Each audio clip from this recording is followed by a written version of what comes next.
হ্যাঁ, হ্যালো দেবাশিস।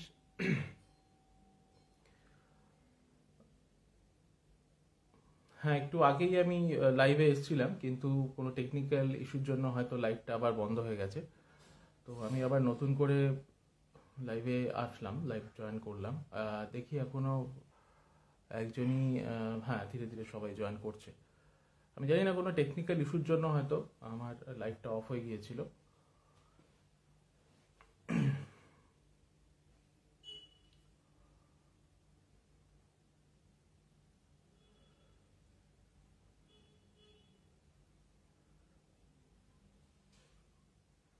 হ্যাঁ, high Shreya. High Shampa মণ্ডল। ব্যাপারটা হচ্ছে, আমাকে কি ক্লিয়ার দেখা যাচ্ছে বা আমার ভয়েস পরিষ্কার শোনা যাচ্ছে? একটু কাইন্ডলি রিপ্লাই করবেন।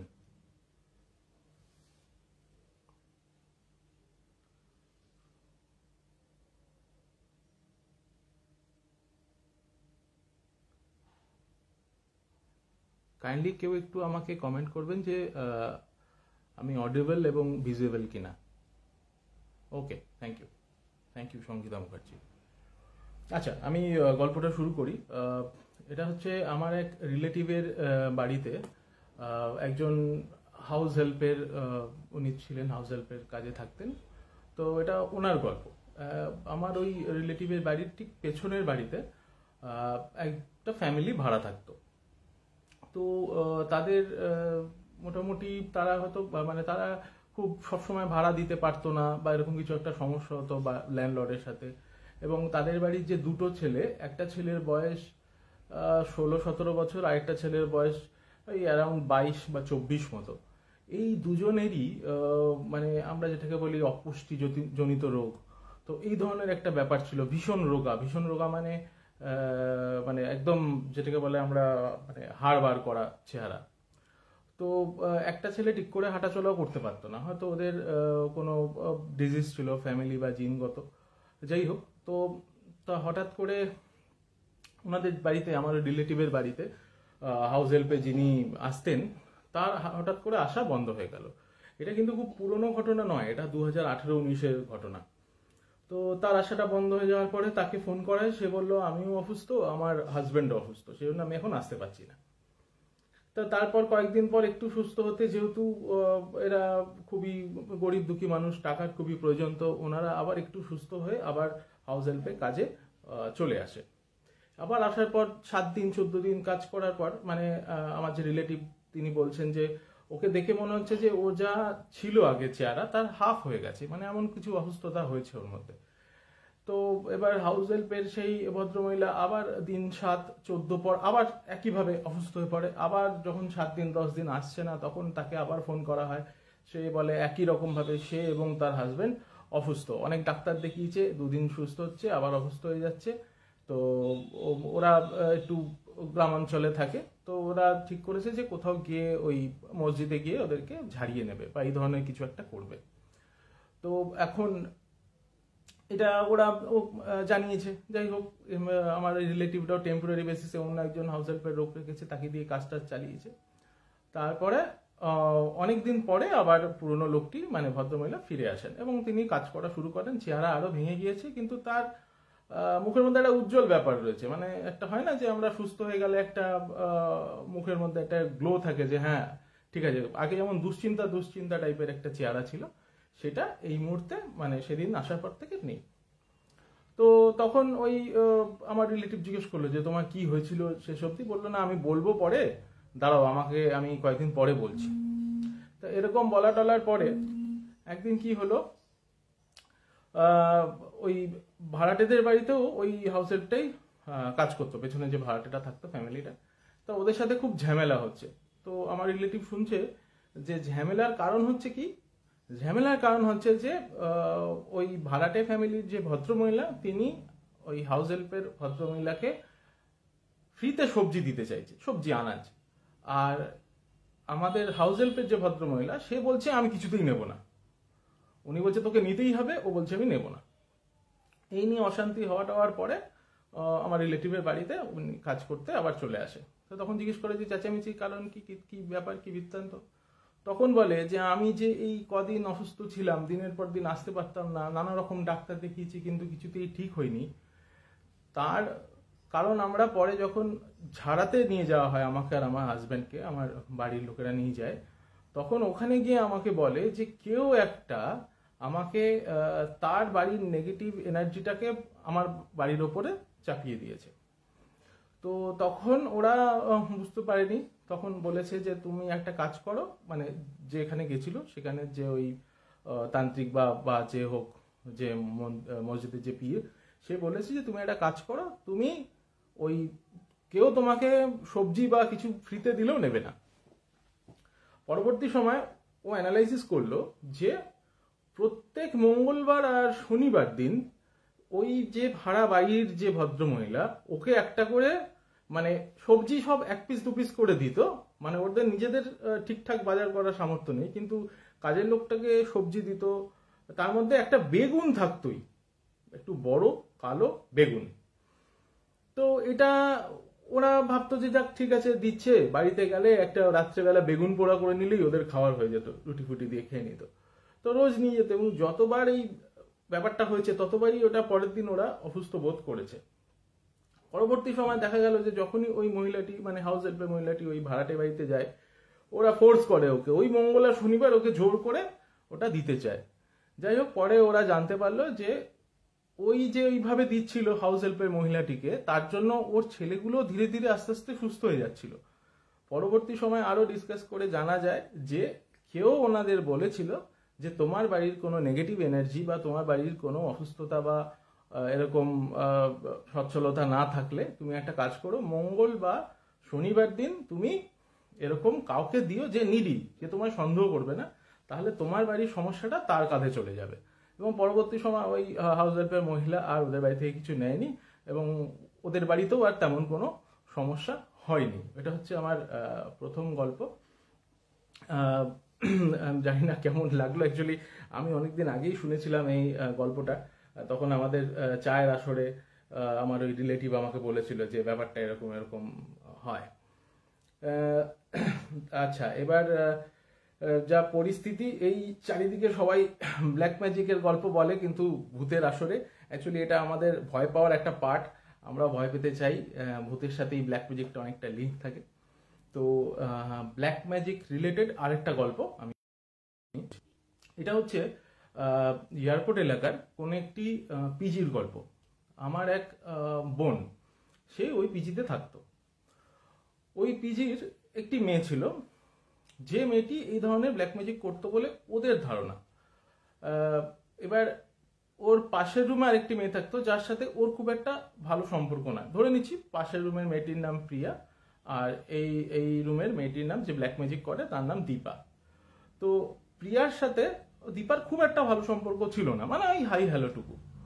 তা এবার এরকম করতে করতে বিভিন্ন লোক বিভিন্ন জায়গায় চাকরি করে, পিজিতে যেমন থাকে, তা এরকম অবস্থায় প্রিয়ার একটি ভালো ছেলের সাথে সম্বন্ধ করে বিয়ে ঠিক হয়, এবং সেই ছেলেটি একটু সচ্ছল পরিবারে, সেই ছেলেটি তার গাড়ি নিয়ে আসে, প্রিয়া তার সাথে বেরোয়, খাওয়া দাওয়া করে, আবার রাত্রেবেলা তাকে পিজিতে ছেড়ে দিয়ে যায়, বিয়ের ডেট ফেটও ঠিক হয়ে গেছে, সমস্ত কিছুই ঠিক হয়ে গেছে। ও চাকরি করছে বলে এখন পিজিতে আছে, পরবর্তী সময় শ্বশুর বাড়িতে থাকবে। তো প্রথম থেকেই এই মেয়েটির মানে যে হচ্ছে দীপা, তার প্রিয়ার উপরে একটা একটু মানে ওই হিংসে হিংসে টাইপের ছিল। তো তারপরে ও একদিন ওর প্রিয়ার রুমেই ঢুকে গেল, ঢুকে গিয়ে যে সে পরে যেমন গল্প করে তেমন গল্প করতে থাকলো, রোজ গল্প করতো, ধীরে ধীরে ওদের মধ্যে একটা ভালো রিলেশন হলো, মানে প্রিয়া আর দীপার মধ্যে একটা ভালো রিলেশন হলো। তো এই রিলেশন হওয়ার জন্য কি হলো, ট্রাস্ট, ঠিক আছে তুই আয় বস। তো মাঝে মাঝে এরকম হতো যে ওরা ল্যাপটপে কোনো কাজ করছে, তো প্রিয়ার ডিনার করতে যাওয়ার আছে, তো ওর রুমেই থাকতো, প্রিয়া ডিনার করতে চলে যেত। তা এবার একদিন এরকম হলো যে ওর সাথে যার বিয়ে ঠিক হয়েছে তার সাথে প্রচন্ড অশান্তি এবং বিভিন্ন ব্যাপারে ঝগড়া হতে শুরু করলো, বিয়েটা প্রায় ক্যান্সেল হয়ে যায় এরকম একটা অবস্থা। কিন্তু প্রিয়া খুব হ্যাপি ছিল যে একটু খুব ভালো আনন্দে ছিল, বিয়ে হবে সামনে, সবই ঠিক হয়ে গেছিল। হঠাৎ করে অশান্তির জন্য ও খুব টেনসড হয়ে পড়ে, কিন্তু এটা ও কাউকে বলেনি, দুদিন 3 দিন ধরেই ও চুপচাপই ছিল। একদিন হঠাৎ দীপা খুব জিজ্ঞাসু চোখের দিকে রোজ তাকায়, এত ভালো বন্ধু হয়েছে নিশ্চয়ই কিছু বলবে, কিছু বলছে না ওকে। তখন দীপা একদিন জিজ্ঞেস করলো ওকে হঠাৎ করে, মানে কিছুই ডিসকাশন করেনি তার আগে প্রিয়া। তো দীপাকে জিজ্ঞেস করলো, আরে তোর বয়ফ্রেন্ডের সাথে ঝগড়া হয়েছে না তোর? তখন ও বললো হ্যাঁ হ্যাঁ ঝগড়া হয়েছে, হ্যাঁ ঠিকই তো, জানিস না এরকম এরকম হয়েছে। বললো হ্যাঁ বিয়েটা মনে হচ্ছে ক্যান্সেল হয়ে যাবে না। আরে না না তুই চাপ নিস না, ঠিক হয়ে যাবে। তো এটা বলার পরে যখন দীপার রুমে চলে যায়, রাত্রেবেলা ওর হঠাৎ ডাউট হয় যে ও জানলো কি করে যে এরকম সিচুয়েশন হয়েছে। এটা জাস্ট 1-2 দিনের ঝামেলায় হয়েছে এবং কারোর সাথে শেয়ারও করেনি ব্যাপারটা। তখন ও ওর রুমের অন্য বন্ধুদেরকে জানালো যে এরকম একটা ব্যাপার হলো, আমার কেন জানি ডাউট হচ্ছে যে দীপা কিছু একটা ব্যাপার আছে, তোরা যেটা বলতিস যে ব্ল্যাক ম্যাজিক ট্যাক ম্যাজিকের ব্যাপার, ওর মধ্যে এরকম কিছু একটা ব্যাপার আছে, মানে ওটা করতে করতে পারে হয়তো। তো বললো যে দেখ ওর সাথে তো তোর ভালো রিলেশন না, তাহলে আর এসব করবে কি করে। তা তখন প্রিয়া বললো যে না, ও তো আমার ঘরেই এসে বসে আড্ডা ফাড্ডা দেয়, এখন তোর সাথে ভালো রিলেশন। তো তখন রাত্রেবেলা সবাই ঘুমিয়ে পড়ার পর পিজির 2-3টে বান্ধবী মিলে ওরা প্রিয়ার রুমটা সার্চ করতে লাগলো। সার্চ করতে করতে কি দেখলো, সার্চ করতে করতে দেখলো ওদের যে মানে খুবই ছোট বেড থাকে পিজিতে, অনেকেই কাজের জন্য বা পড়াশোনার জন্য থেকেছো তারা জানো, খুবই ছোট বেড থাকে। তো সেই বেডের উপরে একটা ছোট্ট বেডিং দেওয়া থাকে, তার উপরে চাদর দিয়ে বালিশ ফালিশ দিয়ে ওরা থাকতো।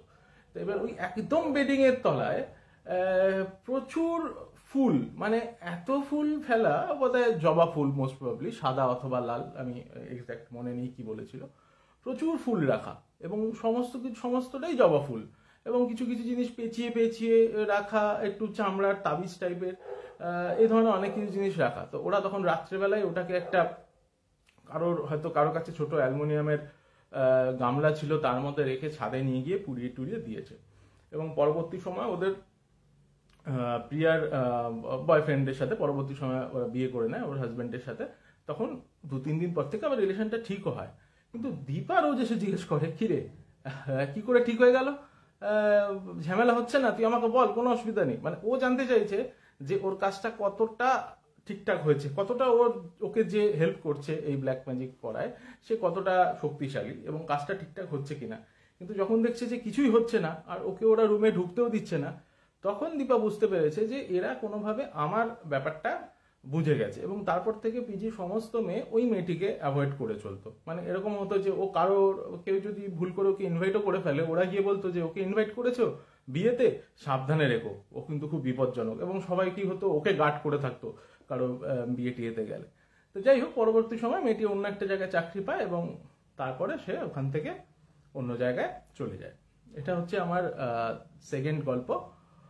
এটাও আমার ওই আড্ডা বেসিসেই আমার এক বোনের থেকে শোনা। অনেক সময় আমরা বিভিন্ন জায়গায় ঘুরতে গেলে বা কোথাও আড্ডায় বসলে রাত হলেই আমাদের সবার একটা ভূতের গল্পের একটা উৎসাহ জেগে যায়, যে সবচেয়ে বেশি ভয় পায় সেই বেশি গল্প শুনতে চায়। তো এই সমস্ত গল্পের জায়গা থেকে আমরা এই গল্পটাকে শুনেছিলাম। আর সবার কেমন লাগছে আমি বুঝতে পারছি না, কারণ আমি কমেন্ট পড়ছি না। কমেন্ট পড়তে গেলেই মানে রিপ্লাই করতে করতে গল্পের ফ্লোটা নষ্ট হয়ে যায়। মানে এটা আমার বলার ধরনের ভুল। অনেককেই দেখেছি সুন্দর কমেন্ট পড়তে পড়তে ওনারা খুব ভালো মতোই গল্পটাও বলতে পারেন, আমি ঠিক পাই না, মানে মাইন্ডটা ডাইভার্ট হয়ে যায়। তো এখন আমি নেক্সট যে গল্পটা সেটাতে যাচ্ছি। নেক্সট যে গল্পটা সেটা কাইন্ড অফ ব্ল্যাক ম্যাজিক, অথবা আমি বলতে পারি যে হ্যাঁ মানে ওই ধরনই। মানে ধরুন কাউকে পাঠানো, কোনো ডিউটি অ্যাসাইন করা, মানে হয় না যে কালা জাদুতে হয় যে কারো জন্য কোনো ডিউটি অ্যাসাইন করে তাকে মারার জন্য এবং সে মেরে ফিরে আসবে। মানে ব্ল্যাক ম্যাজিক জেনারেলি যেটা হয় যে অনেক ক্ষেত্রে অনেককে দেখা যায় যে তাকে আস্তে আস্তে কষ্ট দিতে দিতে মারা, আবার অনেক ক্ষেত্রে হয় যে তার জন্যই যজ্ঞ করে কোনো একজনকে জাগানো হয় এবং সে যাতে তাকে মেরে ফিরে আসে সেটাই তার মেন কাজ থাকে, এবং সেটা খুব শর্ট টাইমের মধ্যে, মানে বেশি দেরি করা যাবে না। তো আমার এক পরিচিত কাকু, তিনি ধর্মের তার অবাধ জ্ঞান, তিনি ধর্মচর্চা করেন এবং উচ্চ মার্গের লোক, খুবই উচ্চ মার্গের লোক, খুবই ভালো মানুষ। ওনার থেকে শোনা এটা। উনি মফস্বল অঞ্চলে কোনো একটা জায়গায় চাকরি সূত্রে ভাড়া থাকতেন। তো আগেকার সময় কি হতো, এখন যেমন 11 মাসের এগ্রিমেন্ট হয়, আগেকার সময় কি করতো সবাই 3 বছর 5 বছর এরকম এগ্রিমেন্ট করে দিত। তো ওনার যে ল্যান্ডলর্ড ছিলেন, কাকুর যে ল্যান্ডলর্ড ছিলেন, তিনি বেশি টাকার লোভে বেশি অ্যাডভান্স নিয়ে সেই সময় হয়তো 3 বছর বা 5 বছরের জন্য এগ্রিমেন্ট করেছেন। করার পরে কাকু ওখানে থাকছেন, অসুবিধার কিছু নেই। কাকুর মতো রেগুলার নিজের মতো করে ধ্যান করেন, সকালবেলা উঠে আবার সকাল ওখানে তো সবাই সকাল উঠেই কাজ করে, মানে তাড়াতাড়ি কাজ মিটিয়ে রাত্রে তাড়াতাড়ি ঘুমিয়ে পড়েন। তো এরপরে কি হয়, ওই বাড়ির মালিক কোনো একটা লোক বিজনেস করতে এসছে ওইখানে, ওই মফস্বল এরিয়াতে। তো তার প্রচুর টাকা, তো সে কি করেছে, সে ওই বাড়ির মালিককে বলেছে যে এই লোকেশন থেকে আমার যাতায়াতের সুবিধা, তো আমার এই জায়গাটাই লাগবে। কিন্তু যেহেতু কাকুর সাথে 3 বছর বা 5 বছরের চুক্তি আছে, তো সেই জন্য কাকুকে ওরা সরাতে পারবে না। কিন্তু ওই ভদ্রলোকের দাবি যে আমাকে থাকতেই দিতে হবে, মানে ধরুন কাকু যদি 5,000 দেয় ভাড়া, তাহলে উনি 10,000 ভাড়া দেবেন। আর ল্যান্ডলর্ড তো খুব লোভ, ল্যান্ডলর্ডের এরকম লোভনীয় অফার। তো উনি তখন কাকুকে বললেন যে আপনাকে এটা ছেড়ে দিতে হবে। তো কাকু বললো, না, আমি এই মুহূর্তে আবার কোথাও খুঁজতে যেতে পারবো না, আমার সাথে আপনার যা এগ্রিমেন্ট আছে আমি সেই মতোই থাকবো, খুব বেশি হলে আমি অন্তত 1 বছর পরে শিফট করব। তখন ওই ভদ্রলোক ওনাকে অনেক বিভিন্নভাবে বলার চেষ্টা করে, কখনো জলের লাইন অফ করে দেয়, কখনো পাওয়ার অফ করে দেয়, মানে যেভাবে হ্যারাস করে লোকটাকে তুলে দেওয়া যায়। কিন্তু কাকু তাতে যায় আসে না, মানে ফ্যান না চললেও যায় আসে না, এরকম একটা মানুষ, খুবই ভদ্রলোক। তা কাকু তখন বললেন যে দেখুন, আপনি এভাবে করছেন, এটা কিন্তু ঠিক করছেন না, আমাকে আমার মতো করে থাকতে দিন, আমি 1 বছর পর চলে যাব, তখন আপনি 3 বছরের এগ্রিমেন্টটা রাখতে হবে না, নতুন লোককে আপনি দিয়ে দেবেন। কিন্তু সেই লোক তো অনেক টাকার স্বপ্ন দেখে ফেলেছে। তো এরকমই চলতে থাকে। এবার একদিন কাকু রাত্রেবেলা বাড়িতে এসছে। রাত্রেবেলা বাড়িতে এসে কাকু কিছু ধর্মচর্চা করে, কিছু বই পড়াশোনা করে। বই পড়াশোনা করা হয়ে গেছে অ্যারাউন্ড 8টা, 8:30, 9টা। এইবারে 9টা থেকে কাকুর পেটে একটু ব্যথা করতে থাকে। কিন্তু ওই ভদ্রলোক গরমের সময় রাত্রেবেলা মাঝে মাঝে লাইনটা অফ করে দিত। তো লাইন অফ করে দিয়েছে। তো যেই মাত্র লাইন অফ করেছে, কাকু তাড়াতাড়ি করে খাওয়ার সেরে নিয়েছে। কাকু তো বুঝতে পেরে গেছে যে এই টাইমের মধ্যে লাইন অফ হয়ে যাবে বা কিছু একটা হবে। তা তখন খাওয়া দাওয়া করে নিয়ে এবার ওই কিছু একটা ধর্মের বই টই পড়ছিলেন বা কিছু একটা করছিলেন। তো সেই সময় ওনার পেটে খুব যন্ত্রণা হতে থাকে। তো তখন উনি যথারীতি ওয়াশরুমে যান, ওয়াশরুমে গিয়ে ফ্রেশ হয়ে আবার আসেন। তা এরকম করে তার কাকু বুঝতেই পারছে যে কাকুর লুজ মোশন টাইপের হয়েছে অন্তত 5-7 বার।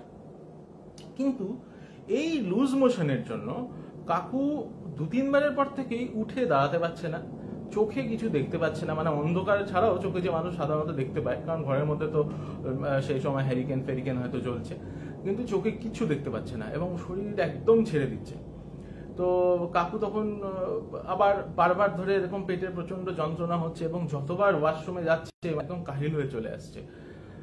তো হঠাৎ করে ওই কারেন্টটা দিয়ে দেয় বা লাইনটা দিয়ে দেয় বা কারেন্ট অন হয়ে যায়। তো কাকু ওয়াশরুমে গিয়ে দেখছে যে লাস্ট 6 বার যে কাকু ফিরে এসছে, মানে ওয়াশরুমেও যেতে হচ্ছে না, ঘরের মধ্যে দেখছে যে লাস্ট 6 বার যে কাকু ওয়াশরুমে গেছিল লুজ মোশনের জন্য, পুরো ঘর থেকে ওয়াশরুম অব্দি পায়ে রক্তের দাগ। এটাকে ফলো করে করে কাকু ওয়াশরুমে গেছে, দেখছে ওয়াশরুমের মেঝেতে থই থই করছে রক্তে, মানে মানে একটা মানুষকে খুন করে ফেললে যে পরিমাণ রক্ত পড়ে, মানে সেরকম বোধ হয়, এরকম একটা ব্যাপার। কাকু তখন কি হয়েছে কাকু বুঝতে পেরেছে যে কিছু একটা সমস্যা হয়েছে, এরকম কিছু হওয়ার কথা নয়। কাকুর একটি মালা আছে, সেই মালায় কাকু কোনো একটি জায়গা থেকে মন্ত্র পায়, যেটা মা দুর্গার মন্ত্র, উনি জপ করতে থাকেন। ওই 1:30টা থেকে ভোর 4:30 অবধি কাকু ওই মালায় পুরো গায়ে স্নান করে ভিজে জামা কাপড়ে বসে ওই মন্ত্র জপ করতে থাকেন। 4:30, 5টা অবধি কাকু জপ করার পরে ওই অবস্থাতেই কাকু বিছানায় ঘুমিয়ে পড়েন। পরের দিন সকালবেলা যেমন ঘুম থেকে উঠে পুরো ঘরটর পরিষ্কার করে সমস্ত কিছু ক্লিয়ার, শরীরে কোনো অস্বস্তি নেই, কোনো সমস্যা নেই। কিন্তু সকাল থেকেই বাড়িওয়ালা ভোর থেকেই একটু দরজার বাইরে থেকে উকি দেওয়ার চেষ্টা করছে যে দেখি তো কি হলো, এরকম একটা দেখার চেষ্টা করছে। তো কাকু বুঝতে পেরেছে, আগে থেকেই বুঝতে পেরে গেছিল যে সমস্যাটা কোন জায়গাটায়। তো তারপরে কাকু নর্মাল যেমন অফিসে যান, অফিসে গেছেন, অফিস থেকে এসছেন, তো এরকম করতে করতে ওটা কোন একটা সম্ভবত কাকু তিথি দেখেছিলেন যে কোন একটা অমাবস্যা ছিল, এবং টানা 7 দিন কাকু ওইভাবেই রাত্রেবেলা ওই মালা নিয়ে মা দুর্গার যে দেওয়া মন্ত্র সেই মন্ত্র জপ করতে বসতো। এবার হঠাৎ করে একদিন দেখলো যে কাকুর অফিসের সামনে গলায় ওরকম অনেকগুলো হারটার পরা একজন তান্ত্রিক টাইপের লোক দাঁড়িয়ে আছে, এবং কাকুর নাম ধরে ধরে অফিসের বাইরে এসে খুঁজছে যে উনি ওনাকে আমার সাথে একটু দেখা করতে দিন, ওনাকে আমার সাথে একটু দেখা করতে দিন।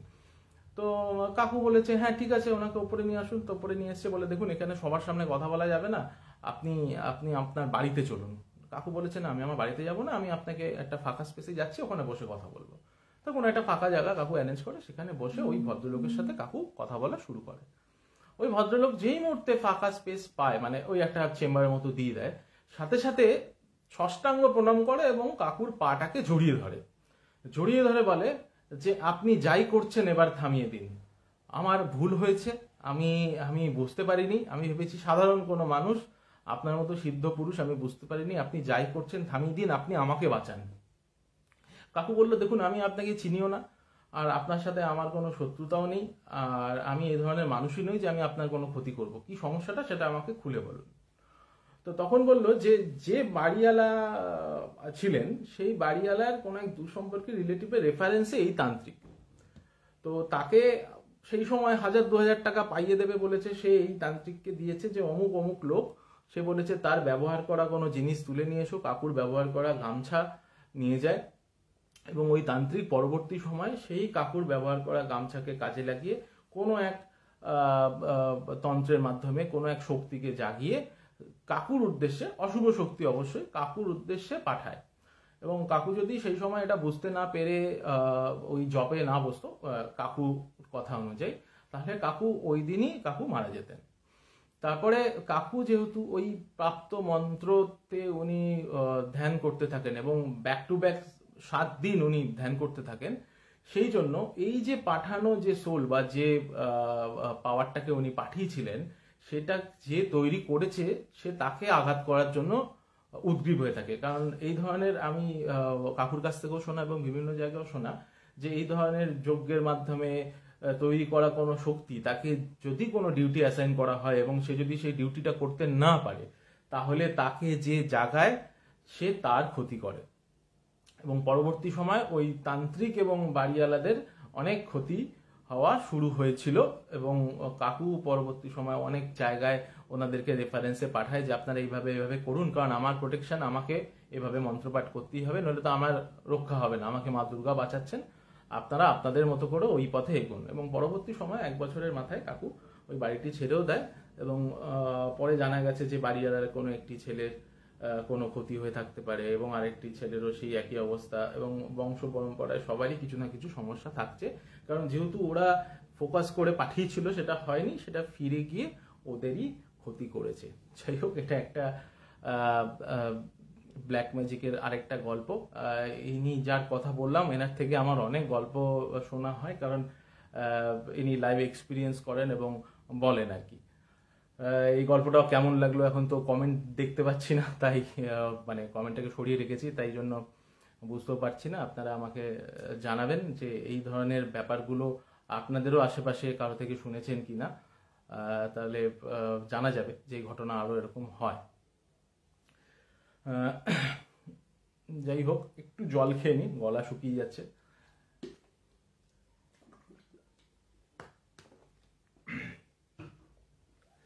এখন এবার একটু ভূতের গল্প করি। ভূতের গল্প মানে আমরা যারা একটু এই দমদম এলাকায় থাকি বা সল্টলেক এলাকায় থাকি, সবারই একটা মানে নলেজের মধ্যে আছে যে সল্টলেক এলাকায় ভূতের উপদ্রব। একটা সময় সল্টলেক এলাকায় ওই চোর ডাকাতের উপদ্রব হতো, পরবর্তী সময় ওটা যারা ভূত তারা টেক ওভার করে নেয়। তো এরকম সল্টলেকের অনেক ভূতের গল্প আছে, যেগুলো হচ্ছে এইভাবেই আলোচনার মাধ্যমে শোনা, এবং যে এক্সপিরিয়েন্স করেছে তাকেও আমি ব্যক্তিগতভাবে চিনি। তো ঘটনাটা হচ্ছে যে সেক্টর 5-এ কর্মরত আমার কিছু বন্ধু বান্ধব ওইখানে অন্য জায়গায় থাকে, তো এই জন্য ওরা সল্টলেকে একটি বাড়ি ভাড়া নেয় এবং সেই বাড়িটা 3 তলা বাড়ি, 1তলাতেও ভাড়া থাকে, 2তলাতেও ভাড়া থাকে, 3তলাতেও ভাড়া থাকে। এবার 3তলায় যিনি ভাড়া থাকেন তিনি হচ্ছেন মানে তিনি খুব একটা বেরোন না, যাতায়াত খুব একটা করেন না, জেনারেলি খুব বয়স্ক মানুষ, তাকে কেউ এসে খাবার টাবার দিয়ে যায়। 2তলায় 2টো রুম আছে, মানে 2টো ফ্ল্যাট আছে, 2টো ফ্ল্যাটে একটা ফ্ল্যাটে ওরা থাকে, আর একটা ফ্ল্যাটেই ওদের মতো আরো একটা কোম্পানির লোকজন তারা থাকে, আর 1তলায় একটা ফ্যামিলি থাকে। তো সল্টলেক এরিয়া কোনো অসুবিধা নেই, তাই জন্য ওদের অফিস যাওয়ার সুবিধা ওই জায়গাটাতেই ওরা থাকে। তো প্রথম প্রথম কি হতো, প্রথম বাড়ির মানে বাড়িতে ঢোকার পরেই প্রথম 4-5 দিন অসুবিধা হয়নি, সবাই যখন প্রথম রুম নিয়ে এসছে তখন 4-5 দিন কোনো অসুবিধা হয়নি। কিন্তু তারপরে কি হলো, ওই অফিস থেকে বাড়ি ঢোকার পরেই সবার শরীরটা কেমন ভার ভার লাগতো। ওরা 3জন থাকতো, তিনজনেরই মনে হতো যে একটু সর্দি হয়েছে, গা জ্বর হয়েছে। তো এই ঘটনাটা ওই 18-19 সালের ঘটনা, তো কোভিডের কোনো ব্যাপার নেই। তা সেই সময় এরকম সর্দি জ্বর হতো, সবাই নর্মাল প্যারাসিটামল খেয়ে ভাবতো ঠিক হয়ে যাবে, ঠিক হতো, আবার হতো। তো এই ঘটনাটা রোজ হতে থাকতো, প্রায় 2 দিন 3 দিন অন্তর অন্তর।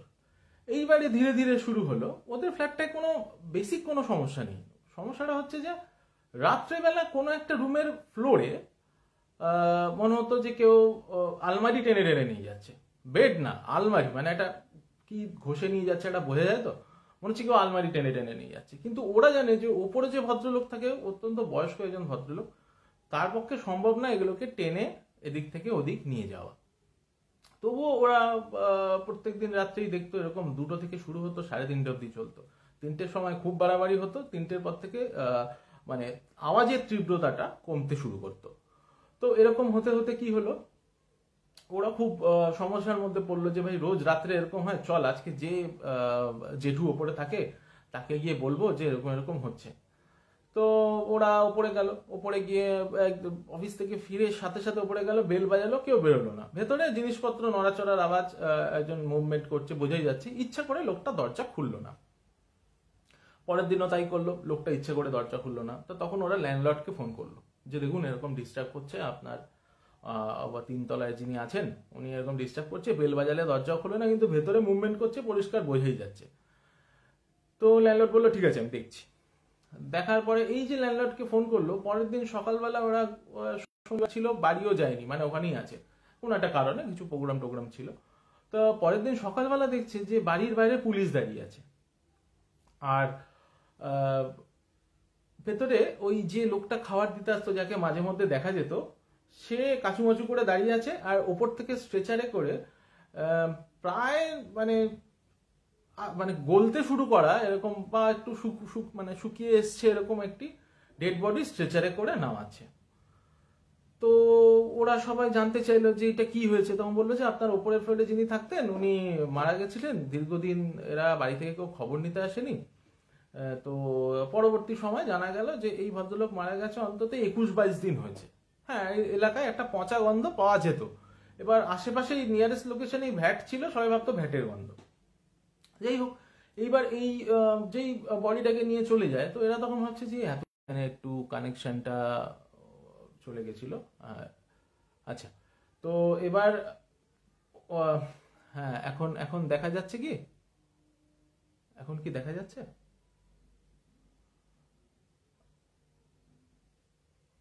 এখন কি দেখা যাচ্ছে আমাকে? মাঝখানে একটু কানেকশনটা বন্ধ হয়ে গেছিল আর কি।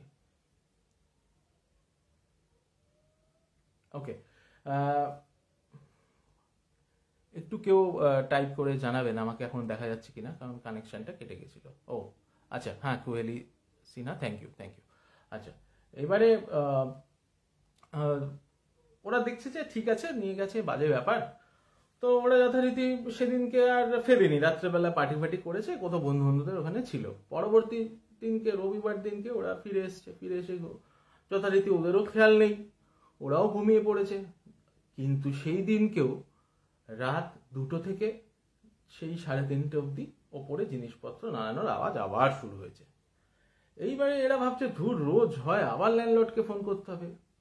কিন্তু ঠিক 3টে নাগাদ এদের তিনজনেরই টনক নড়ে যে আরে ওপরে যে বয়স্ক ভদ্রলোক থাকতেন একা, তিনি তো মারা গেছেন, তাহলে ওপরে এটা করছেটাকে। এবার ওদের ধীরে ধীরে ভয় লাগতে শুরু করে। এতদিন অবধি ওরা বিরক্ত হতো, দূর তেরিকা এরকম করছে এরকম ব্যাপার। এবার ওরা ধীরে ধীরে ভয় পেতে শুরু করে। তো তারপরে এবার কি হয়, ওরা পরের দিন আবার ল্যান্ডলর্ডকে জানায়। ল্যান্ডলর্ড ওদেরকে বলে, আরে বাবা, যে ভদ্রলোক তোমাদের ডিস্টার্ব করতে বলতো সে তো মারাই গেছে, আর কেন বারবার বলছো? তো তখন ওরা কি করে, একতলার যে ভাড়াটে থাকে তাকে জিজ্ঞেস করে। সে আবার ওদেরকেই উল্টে বলে, তোমরা সারাদিন ধরে কি করো, এত মানে রাতের বেলায় এত আসবাবপত্র বাড়ির কেন নড়াও, এদিক ওদিক নাড়াচাড়া করো? তো বলে, আমরা তো করি না, ওদের তো 3 তলা থেকে আওয়াজ আসে, আমাদেরও আসে। বলে, আচ্ছা তাই কি, তাহলে চলো। তো ওই ল্যান্ডলর্ড বলেছে যে না ঠিক আছে, আমি একবার ঘরটাকে ওয়াশ করিয়ে দিয়ে একটা একটু ছোট করে ওই পুজো টাইপের করিয়ে দেবে, পুজো। তো পুজো টাইপের করানো হয়। করানোর পরে ল্যান্ডলর্ড আরেকটা টিমকে 3 তলার রুমটা ভাড়া দিয়ে দেয়, জাস্ট 7 থেকে 10 দিনের মধ্যে ওই ঘটনা। তো যথারীতি যে টিমটা আসে তাদেরও ওই 3জন, মানে ওই 3জন মতো ওরা ওখানে থাকে। প্রথম যে আসে সে এসে পুরো ইন্সপেকশন করে যায়, ঘরটার কেমন, আশেপাশে কেমন, কি ব্যাপার। ও যে বাড়ি ফিরে যায়, ওর বন্ধুদেরকে জানায় যে হ্যাঁ ঠিক আছে, ওকে তোরা ওখানে গিয়ে থাক। কিন্তু ও আর পিজিতে মানে ওই ফ্ল্যাটটাতে আসতে পারে না। তার কারণ কি, ওর বাড়ি গিয়ে প্রচন্ড জ্বর চলে আসে। হ্যাঁ, মানে প্রচন্ড জ্বর, মানে জ্বর কিছুতেই নামছে না। নর্মাল ট্রিটমেন্ট করে টোরে দিন 15-20 পর ও ফিরে আসে, এবং ফিরে আসার পর দেখে যে ওরা যে বাকি যে দুজন ছিল, ওরা কি করেছে, ওদের ছোট ছোট বেড অ্যারেঞ্জ করেছিল, সেই বেডগুলোকে ওরা জোড়া লাগিয়ে একসাথে ঘুমাচ্ছে। তো ও তখন জিজ্ঞেস করছে যে কি হয়েছে রে? বলে, না কিছু হয়নি, তুই থাক না। কারণ ওরা ধান্দায় আছে যে বেটা, আমরা যেটা ভোগ করেছি কালকে বা একদিন, সেটা তোকেও ভোগ করতে হবে, আগে ভাগে বললে হবে কি করে? যথারীতি ওরা রাত্রেবেলা শুয়েছে। এই সমস্ত ঘটনাগুলো পরে, যেহেতু ওরা আলাদা কোম্পানি হলেও ওই আমার যে বন্ধু, তার এক বন্ধুর কমন, মানে ওদের কমন ফ্রেন্ড আর কি, তো সেই জন্য পরে এটা জানতে পেরেছে, এবং পরে ওরা নিচে গিয়ে ডিসকাসও করেছে কি ঘটনাটা ঘটেছিল। তো এরপর কি হলো, ওরা যখন ঘরের মধ্যে রাত্রিবেলা ঘুমাচ্ছে, দেখছে ঠিক 2টো থেকে, এই ধরুন ঘরের মধ্যে একটা চেয়ার রাখা আছে, সেই চেয়ারটা বাদিক থেকে ডান দিক চলে যাচ্ছে। ওদের বিছানাটা একটু দেয়ালের দিকে আস্তে আস্তে সরে সরে চলে যাচ্ছে, কাউকে দেখতে পাচ্ছে না, কিন্তু একটু হালকা হালকা মুভ হচ্ছে, নড়ছে, এবং ওরা তো চোখ খুলছে না, চোখ বন্ধ করে রাখছে, কাউকে দেখে ফেললে তারও বিপদ। তো এটা হওয়ার পরে ওরা প্রায় এই উৎপাতটা সহ্য করতে পারেনি। মানে জাস্ট ওরা ভাড়া নিয়েছে 1 মাসের মাথার গল্প এটা। ওরা তখন কি ঠিক করলো, ওরা ঠিক করলো যে না, এটাকে তো বাড়িটাকে ছেড়ে যেতে হবে। কিন্তু ওরা 3জনেই সমানভাবে অসুস্থ। প্রথমে যে অসুস্থ হয়েছিল তার অসুস্থতার মাত্রাটা একটু কম, কারণ সে অলরেডি একবার অসুস্থ হয়ে গেছিল বলে হয়তো। তো যাই হোক, পরবর্তী যে 2জন তারা খুব অসুস্থ হয়ে পড়ে, এবং তারপরে 2জনই বাড়ি চলে যায়, আর প্রথমে যে ছিল সেও বাড়ি চলে যায়।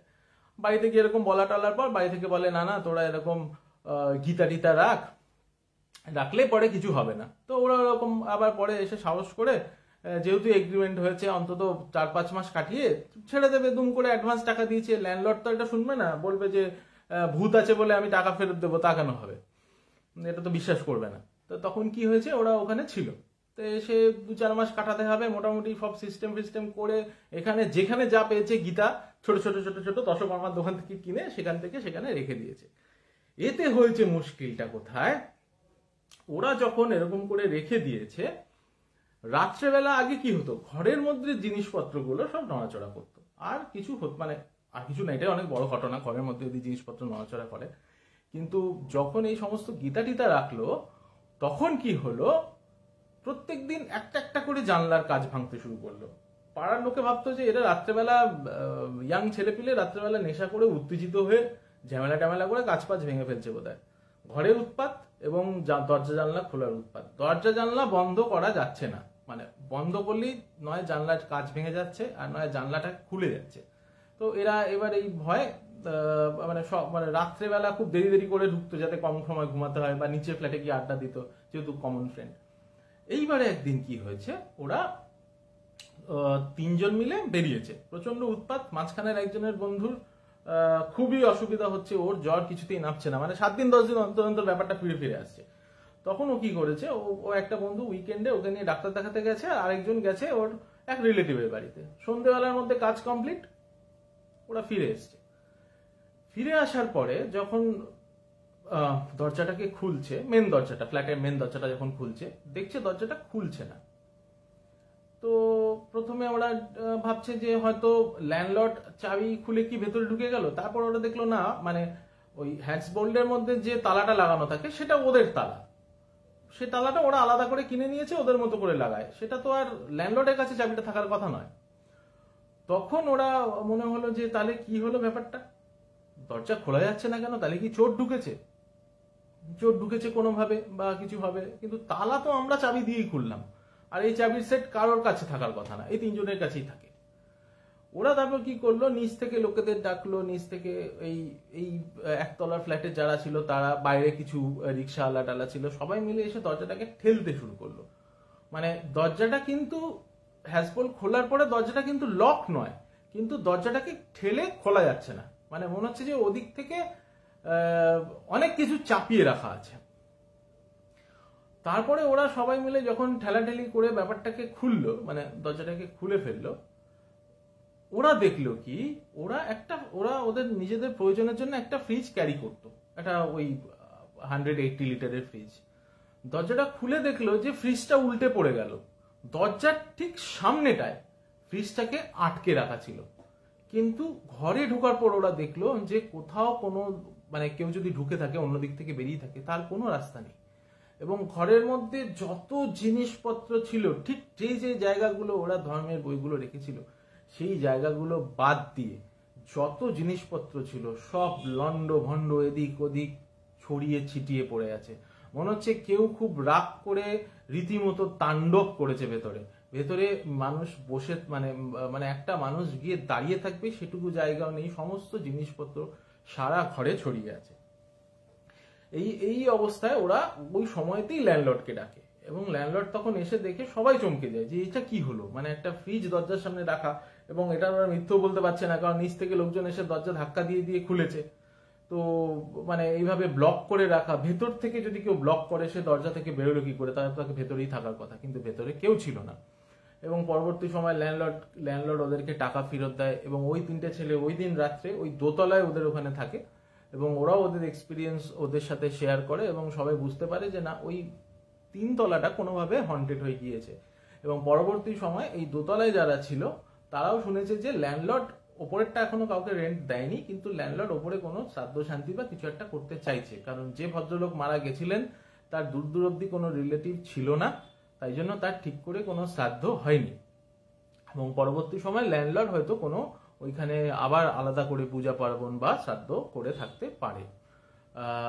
তারপরে ওরা ওই জায়গাটা ছেড়ে চলে আসে। তো যাই হোক, এটা হচ্ছে আজকে আমার প্রথম ভূতের গল্প। এর আগেও তো সবই ব্ল্যাক ম্যাজিকের বললাম।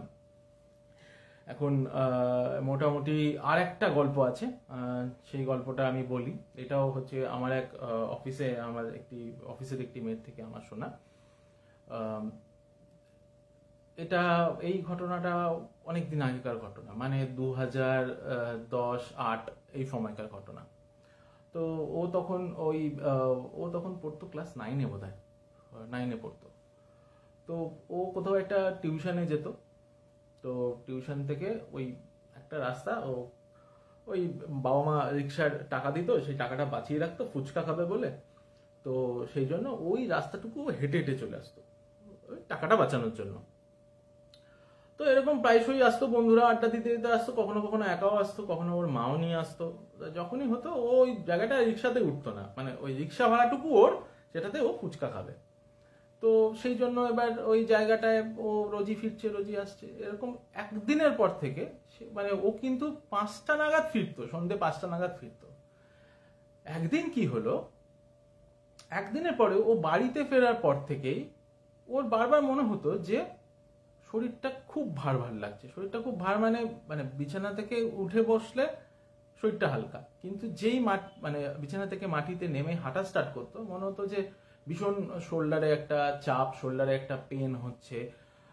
তারপর হচ্ছে যে ওর সবসময় মনে হতো যে ওকে ঠিক কেউ যেন একটা ফলো করছে, মানে ওর বাড়িতে, ও যদি ওর রুমের মধ্যেও থাকে, বাড়িতে রুমের মধ্যে ওর বাবা মা ওর দিদি আছে, তা সত্ত্বেও ওর মনে হতো কেউ যেন ওকে ফলো করছে।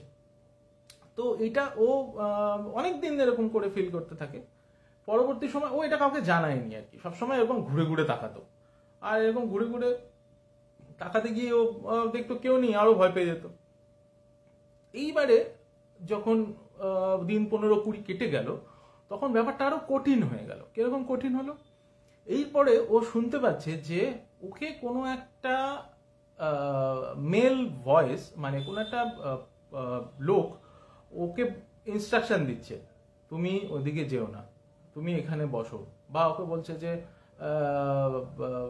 কেন এত তাড়াতাড়ি কেন ফেরো, একটু দেরি করে ফিরবে তো, এরকম আর কি।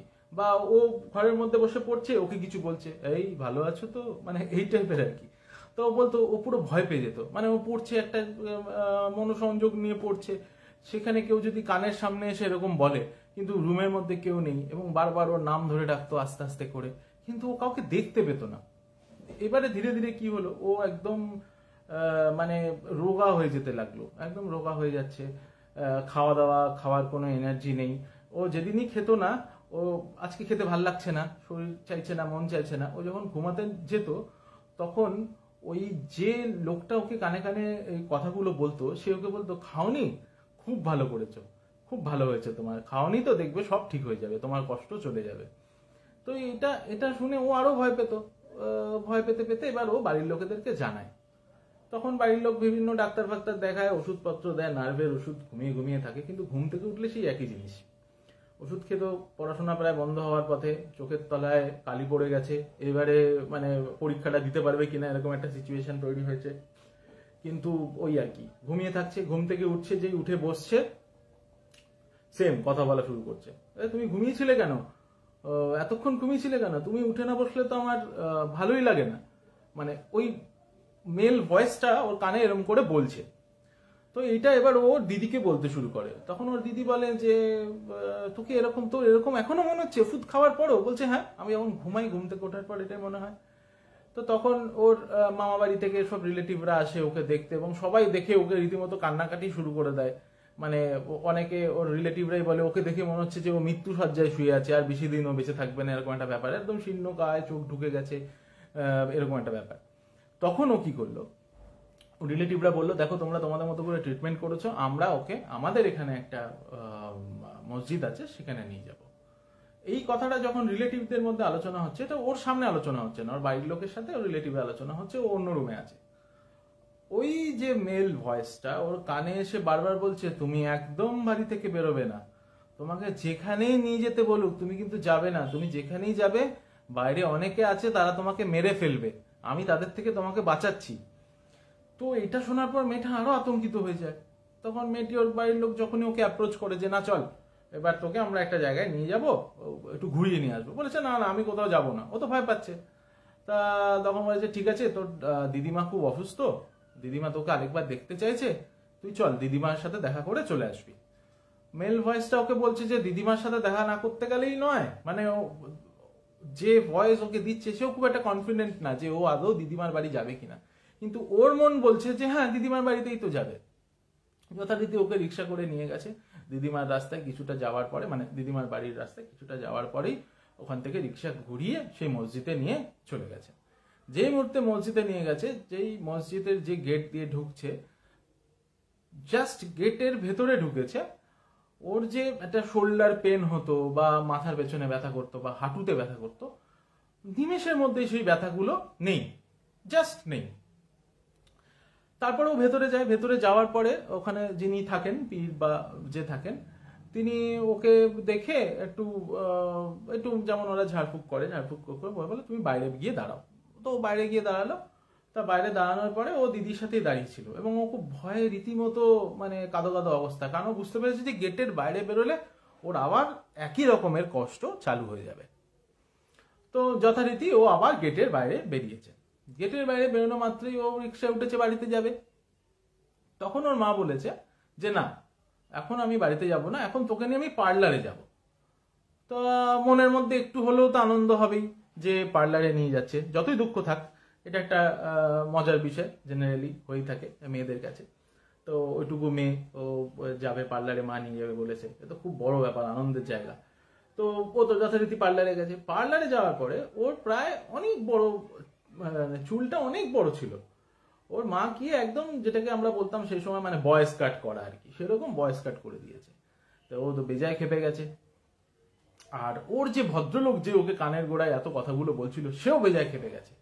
সে ওর কানেই বলছে যে তুমি মাকে এই গালাগালগুলো দাও, কিন্তু ও তো মাকে বলতে পারছে না, কিন্তু মাকেও খুব রাগ দেখাচ্ছে। এবার ওর মা ওই যে চুলগুলো যেগুলো পড়ে থাকছে, সেই চুলগুলো কিন্তু পার্লারের লোকেদের দিচ্ছে না, ওর মা সব তুলে তুলে নিয়ে নিচ্ছে, টপাটপ একটা প্লাস্টিকের মধ্যে ঢুকিয়ে নিচ্ছে।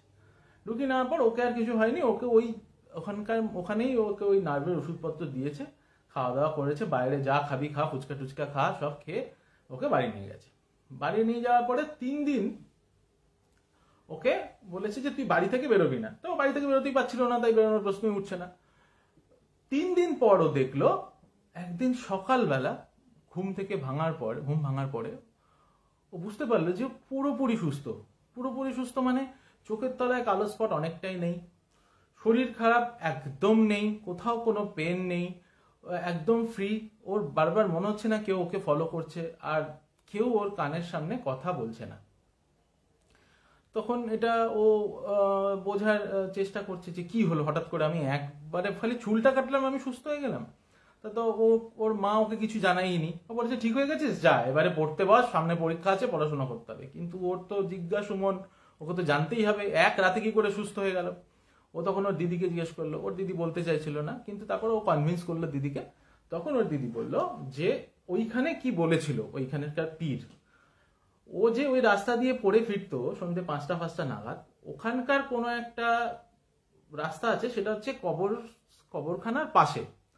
সেখানে কোনো একটা প্রেত আত্মা ছিল যার ওকে দেখে পছন্দ হয়, এবং ও খুব সুন্দর চুল ছিল বলে ও চুল ছেড়েই যাতায়াত করতো, মানে চুল ছেড়ে মানে চুলটাকে খুব বাঁধতো না, জাস্ট একটা হয় না একটা ওই গার্ডার লাগিয়ে চুলটাকে ছেড়ে রাখে, ওইভাবেই ও যাতায়াত করতো। তো ওকে পছন্দ হওয়াতে ও ওই স্পিরিটটা বা ওই ভূতটা ওকে ধরে ফেলে, এবং ধরার পরে ধীরে ধীরে ওর শরীরের বিভিন্ন অংশে ও নিজের যেটাকে বলে হচ্ছে বাসা বানানো বা বাসস্থান করা। তো যে জায়গাটাই শরীরের পাটে ও থাকতো, সেই জায়গাটাতেই ওর ব্যথা হতো, কখনো পায়ে ব্যথা হতো, কখনো ওর পায়ে থাকতো, কখনো ওর কাঁধে ব্যথা হতো, কাঁধে থাকতো, হাতের মধ্যে থাকতো, হাতে ব্যথা হতো। তো এবার ওই চুলটা কেন কাটানো হলো, ওই যে ওখান থেকে পীর ওরা বলেছিল যে এর জন্য কি করতে হবে, ওকে ঝাড়িয়ে দিয়েছি, কিন্তু ওর এই চুলটা কাটিয়ে তার মধ্যে ও কিছু মন্ত্রপুত ওই মন্ত্রফন্ত্র বলে বা ওদের কিছু দিয়ে একটা কিছু সর্ষে টাইপের দিয়েছিল, বলেছিল এই চুলটা আর এই সর্ষেগুলোকে একটা কাগজের মধ্যে বেঁধে ও রাত্রেবেলা ঘুমিয়ে পড়ার পরে 3 দিন ওর বালিশের পেছনে রেখে দেবেন। 3 দিনই সকালবেলা ও ঘুম থেকে ওঠার আগে ওইটাকে নিয়ে গিয়ে ফেলে দিয়ে আসবেন। ওরা 3 দিন ওইভাবে করেছে, তারপরে আর ওকে ও ফলো করেনি, এবং ওর যেখানে ফেলে দিয়ে এসছে ওই রুটা বা ওই স্পিরিটটা ওখানেই চলে গেছে, তারপরে ওকে আর ডিস্টার্ব করতো না। কিন্তু এর মাঝখানে একটা সমস্যা হয় কি, ভোরবেলা ঘুম থেকে উঠে যাওয়ার সময় যেটা হয় আর কি, মানে একটা ঘুমের মধ্যে ঘুম চুকের ব্যাপার থাকে। তো ওর বাবা যেতে যেতে কোনো একদিন হয়তো ওইখান থেকে 1-2টো সর্ষে, ওদের বাড়ির ঠিক বাইরে উঠোনের বাইরেই হচ্ছে ওয়াশরুম ছিল, ওই ওয়াশরুমের সামনে হয়তো পড়ে টরে গিয়েছিল। পরবর্তী সময় এরকম হতো যে রাত্রেবেলায় যেই কেউ ওয়াশরুমে যেত দেখতো ওয়াশরুমের ভেতরে একটা লোক কথা বলে যাচ্ছে, শুধু কথা বলে যাচ্ছে, মানে বিড়বিড় করে যাচ্ছে, পাগলের প্রলাপ বলছে। দরজাটা খুললেই একটা দমকা ভাব বেরোতো, আর তাকে দেখা যেত না। পরবর্তী সময় ওরা আবার সেই পীরের কাছে গিয়ে পরামর্শ করে আবার আলাদা আলাদা কিসব কাজ টাজ করে সেই ব্যাপারটা থেকে ওকে আর কি মুক্তি দিয়ে দেয়। যাই হোক, এটা হচ্ছে আমার আজকে মোটামুটি যা ভূতের গল্প আজকে আমি বলবো বলে ঠিক করেছিলাম, সেগুলো বললাম। আপনাদের কেমন লাগলো জানাবেন। আগের দিনের আপনাদের কমেন্ট আমি পেয়েছি, খুব ভালো লেগেছে, আপনারা অনেক আমাকে উৎসাহ দিয়েছেন গল্প বলার জন্য, থ্যাংক ইউ ভেরি মাচ। আমি আরো অনেক গল্প আপনাদেরকে বলার চেষ্টা করব। এখানে যারা গল্প বলে লাইভে অসাধারণ, আমি তো প্রত্যেকদিন রাত্রেই চেষ্টা করি যে লাইভটা না দেখলেও রেকর্ডিংটা শোনার, মানে আগেই গল্পটা শুনি যে লাইভে যে গল্পগুলো হচ্ছে, তারপরে ঘুমাতে যাই। তো এখানে সবাই প্রচন্ড রকমের এক্সপার্ট, সেখানে আমরা চেষ্টা করি যে নর্মাল আড্ডার ছলে গল্পটা বলার। আমরা খুব ভালো গল্প, মানে আমি খুব ভালো গল্প বলার লোক নই, আমরা এবং আড্ডার ছলে বলি আর কি। যাই হোক, থ্যাংক ইউ শ্রেয়া এবং অ্যাডমিনদের আমাকে অ্যাপ্রুভ করার জন্য। আর সবাই ভালো থাকবেন। Good night.